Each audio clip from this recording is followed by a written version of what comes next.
রাজ্যের সকল দাবি দাবা নিয়ে তারা কাজ করে যাবে, এর জন্য শুভকামনা রইল।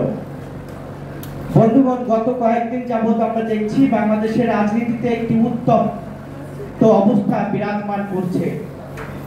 সেটি হলো বাংলাদেশের যারা গত 17 বছরে আন্দোলন সংগ্রাম করেছে, লড়াই করেছে, প্রতিটি রাজনৈতিক দলের দাবি ছিল আওয়ামী লীগের শেখ হাসিনার আঁচলের দলের থেকে যারা কলা মধু দুধ কলা খেয়েছেন তাদেরকে বিচারের আওতায় আনতে হবে এবং সেই সকল রাজনৈতিক দলকে নিষিদ্ধ করতে হবে। কিন্তু আমরা দেখছি অন্তর্বর্তী সরকারের ভূমিক্ষী আচরণের কারণে বাংলাদেশে একটি রাজপথে যেই সমস্যা সৃষ্টি হয়েছে, এই সমস্যার জন্য দায় এড়াতে এই সরকার পারে না।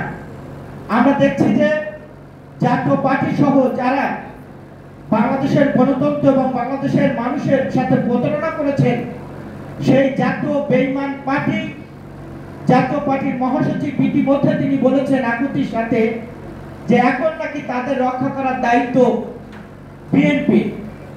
আমি সেই জাতীয় পার্টির মহাসচিব কাছে প্রশ্ন রাখতে চাই যে বাংলাদেশের যখন গণতন্ত্রের সংকট ছিল, ভোটের অধিকারের সংকট ছিল, আমি যেখানে দাঁড়িয়ে কথা বলছি এখানে আমাদের চৌধুরী আলম ছিল, তার লাশের সন্ধান এখনো পর্যন্ত আমরা পাইনি।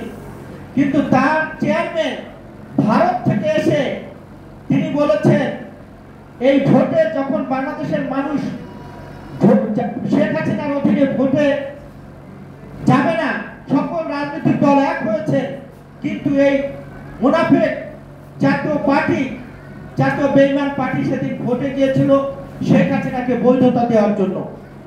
যারা জনগণের সাথে প্রতারণা করেছে, যারা জনগণের সাথে বিশ্বাসঘাতকতা করেছে, তাদেরকে সেভ করার দায়িত্ব কিন্তু বিএনপির নয়। বাংলাদেশের জনগণের সিদ্ধান্ত, এখন এদেশের জনগণ সিদ্ধান্ত নিচ্ছে। গত 17 বছরে যারা বাংলাদেশের ভোটের অধিকার গণতন্ত্র নিয়ে যারা ছিনিমিনি খেলেছে, তাদের বাংলাদেশের রাজনীতি করার অধিকার নাই। কাজেই জাতীয় পার্টির মহাসচিব কি বললো না বললো এদিকে কিন্তু আমাদেরকে কান দেওয়া যাবে না। বাংলাদেশের জনগণ সিদ্ধান্ত নেবে বাংলাদেশে কে রাজনীতি করবে বা কে করতে পারবে না। আমি যে কথাটি বলে শেষ করতে চাই, এখানে জাতীয় নেতৃবৃন্দ আছেন, আমাদেরকে ঐক্য বিনষ্ট করতে দেওয়া যাবে না। আমাদের ঐক্য যদি বিনষ্ট হয় তাহলে যে দেশি বিদেশি ষড়যন্ত্র চলছে, শেখ হাসিনা চলে গিয়েছেন কিন্তু ভারতে বসে তার শয়তানকে কিন্তু থামেনি, তিনি প্রতিনিয়ত বাংলাদেশ নিয়ে শয়তানি করছেন। কাজেই আমরা যদি সতর্ক না থাকতে পারি তাহলে আওয়ামী লীগের দোসররা যেইভাবে বাংলাদেশে অশান্ত করার চেষ্টা করছে, এখান থেকে কিন্তু আমাদেরকে রেহাই পাওয়া যাবে না।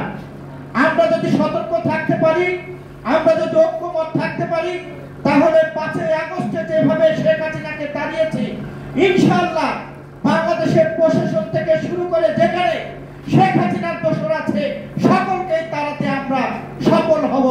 সকলকে ধন্যবাদ জানিয়ে আমি আমার কথা শেষ করছি।